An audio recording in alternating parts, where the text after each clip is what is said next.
Right now, let's take a look at the consumer back here in the United States. September retail sales fell for the first time in 7 months. So what should investors take away from one of the biggest drivers of the economy, the health of the consumer? Joining us right now to talk more about it is a man who knows the consumer well. Bill Simon is the former CEO of Walmart U.S. Bill, it's great to see you. Thank you for joining us today. Good morning. Glad to be with you. So what do you think? How healthy is the consumer these days? Oh, I think the consumer remains strong. Yesterday's numbers were impacted by auto and gas price declines. If you pull those two things out, I think the numbers were pretty much what they were in August. The consumer's strong. I look towards gas prices, which really impact the consumer, and they've been stable and low for 5 years, and employment. You know, we've never had a full employment recession in this country, and as long as jobs stay healthy, wage growth is also there. It's up 4%. And gas prices remain manageable. I think the consumer stays strong.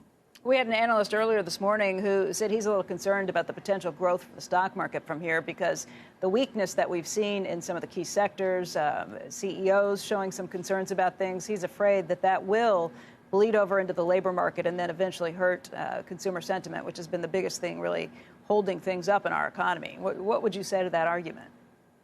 Well, I think the employment numbers and hiring particularly, and then secondarily, any major layoffs would be leading indicators of that. And so far, we really haven't seen that. You know, we've heard rumblings from the street and some CEOs about what they project to happen. And I think that's more climate and sentiment than it is factual right now. It hasn't reached the consumer. Concerns about the trade talks obviously have rippled through a lot of sectors, but your old employer has been not seemingly all that concerned about a potential for additional tariffs or further ratcheting up of tensions in the trade wars. Walmart, Target, some of the biggest guys seem to think that they'll manage just fine. What does that mean overall for retail and for the prices that people can expect to pay at the stores? I think retail in general has done a pretty good job dealing with the tariff issue so far. A lot of it has been absorbed or mitigated, and you know, they're moving production lines and sourcing to countries that aren't impacted by the tariffs. And I think that's a critical issue. It is for China. Once those factories move, they're going to be very difficult to get back, which is why I think China is, you know, increasingly interested in a deal.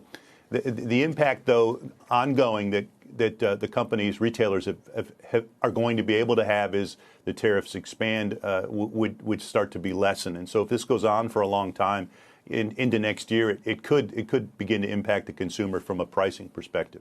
What do you think about the tariffs that have been set to go on December 15th, I think?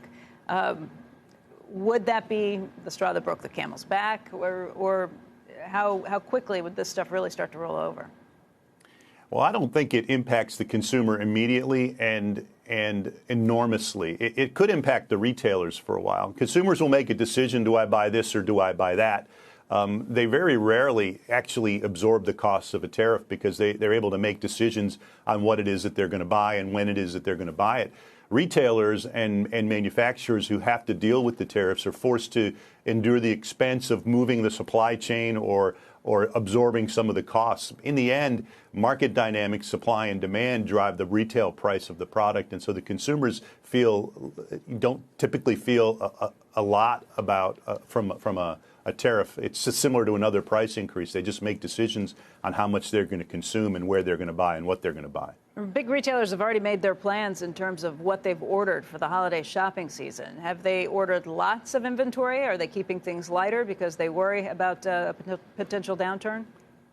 I don't think so. If you look back to, you know, Walmart, Target, and even Amazon's last quarterly release, they all did pretty well. They all beat expectations, and Walmart and Target raised guidance for the rest of the year. So they're anticipating a really strong selling season, holiday selling season, and they don't seem to be concerned about what the impact that tariffs will have on their P&L, at least through the year. So I think we're good through the year, and if we can get a deal done and move on, I think this thing goes away.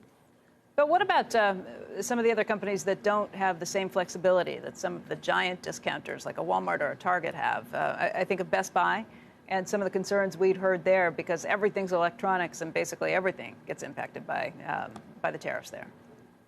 Yeah, to be clear, you know, you're right, there are retailers and product lines within retailers, within specific areas that the consumer would see where prices would have to go up, and because if there is no ability to mitigate them by moving supply lines or by alternative products that are available, the consumer is ultimately in control, as they always are. They just might not buy it. So the retailer or the product line could be impacted, but not necessarily the economy overall.